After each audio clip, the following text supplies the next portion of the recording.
Hey everybody, welcome to Country Girl. Today's video I am going to be making a breakfast casserole, and this is a recipe that I picked up from a Taste of Home magazine dated January of 2002. The first time that I made this recipe, I made it for a Christmas breakfast, and my sister liked it so much that she has made it every year since, and it's become a tradition for her to invite my parents over to her house on Christmas morning to enjoy that. So this is definitely a good recipe to put together for a Christmas morning type breakfast because it is quick and easy, has very few ingredients, but is very tasty. And you know, people have so much going on Christmas morning.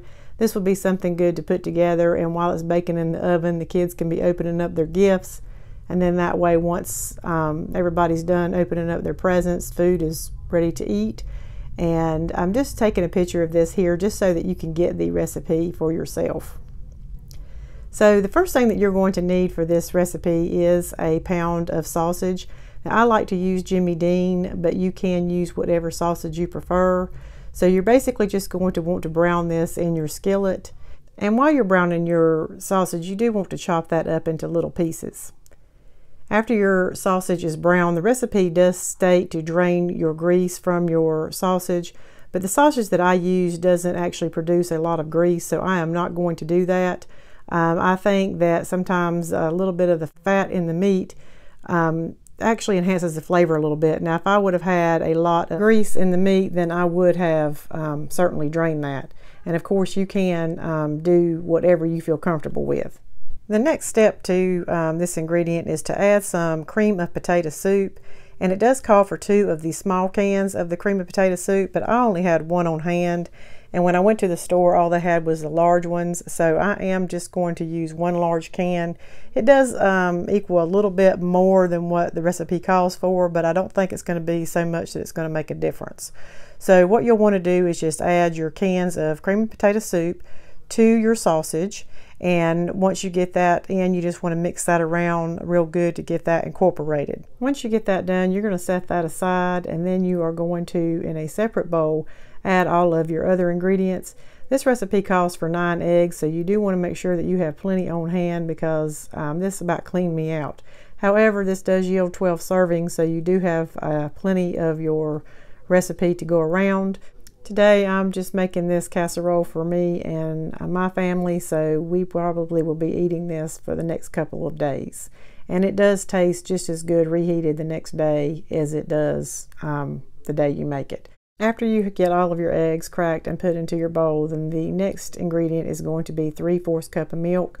And I'm using a cup measuring because I don't have a 3/4 of a cup, and I do realize that the cup that I'm using is for dry ingredients, but I feel pretty confident that the amount that I've got is okay. You don't have to be quite as particular with this recipe as you would if you were baking something like a cake. So what I'm going to do now is I'm going to add a little bit of pepper. I think it's like 1/4 teaspoon. Again, that's just something that I'm just eyeballing, but you can measure that if you want to. And then you're going to whisk all of your ingredients together until you get your eggs nice and blended, as if you were just going to beat your eggs to make scrambled eggs. And basically the last step is just adding your sausage and potato mixture to your eggs. You do want to make sure that you combine that really well, almost as if your sausage and potatoes are swimming in your eggs. If you don't get that blended up very well, then you'll have certain areas that's got more meat and potatoes than others. So just continue to stir it until it all kind of breaks apart. Afterwards, you are going to transfer that into a casserole dish that is lightly greased.